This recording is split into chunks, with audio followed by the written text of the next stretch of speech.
जय श्री राम। आज हम ओमकारेश्वर ज्योतिर्लिंग के बारे में आपको बताएंगे। ऐसा कहा जाता है कि ये तट ओम के आकार का है। यहाँ प्रतिदिन अहिल्याबाई होलकर की तरफ से मिट्टी से निर्मित 18 शिवलिंग तैयार करके नर्मदा नदी में विसर्जित किए गए हैं। मंदिर की इमारत 5 मंजिला है।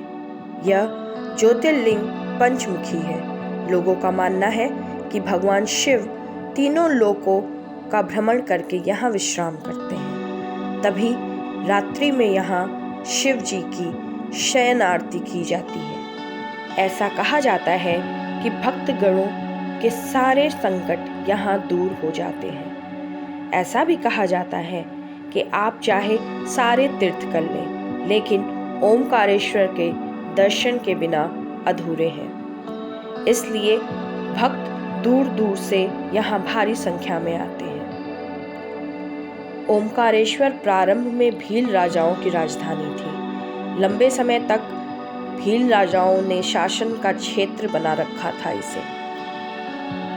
इसकी जो कथा है वो है राजा मानधाता की। राजा मानधाता ने यहाँ नर्मदा किनारे इस पर्वत पे घोर तपस्या कर भगवान शिव को प्रसन्न किया और शिव जी के प्रकट होने पे उन्हें यही निवास करने का वरदान मांग लिया। तभी से प्रसिद्ध तीर्थ नगरी ओमकार मानधाता के रूप में पुकारी जाने लगी। जिस ओंकार शब्द का उच्चारण सर्वप्रथम सृष्टिकर्ता विधाता के मुख से हुआ, वेद का पाठ इसके उच्चारण किए बिना नहीं होते हैं। इसी ओंकार का भौतिक विग्रह ओंकार क्षेत्र है।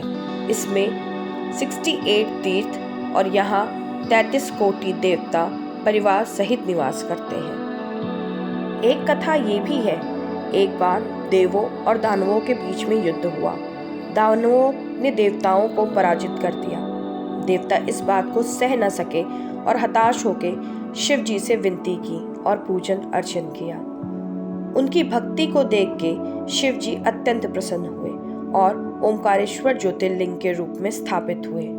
इससे दानवों को पराजय का सामना करना पड़ा। इसी मंदिर में कुबेर ने भगवान शिव जी की शिवलिंग बना के तपस्या की थी। वह शिव भक्त थे। उनकी भक्ति से प्रसन्न होकर शिव भगवान ने उन्हें धनपति बनाया था। भगवान शिव जी ने अपने बालों से कावेरी नदी उत्पन्न की थी, जिससे कुबेर ने स्नान किया था। यही कावेरी नदी ओमकार पर्वत की परिक्रमा करते हुए नर्मदा नदी में मिलती है, जिसे नर्मदा कावेरी संगम कहते हैं। आशा करती हूँ कि आपको ये जानकारी अच्छी लगी होगी। जय श्री राम।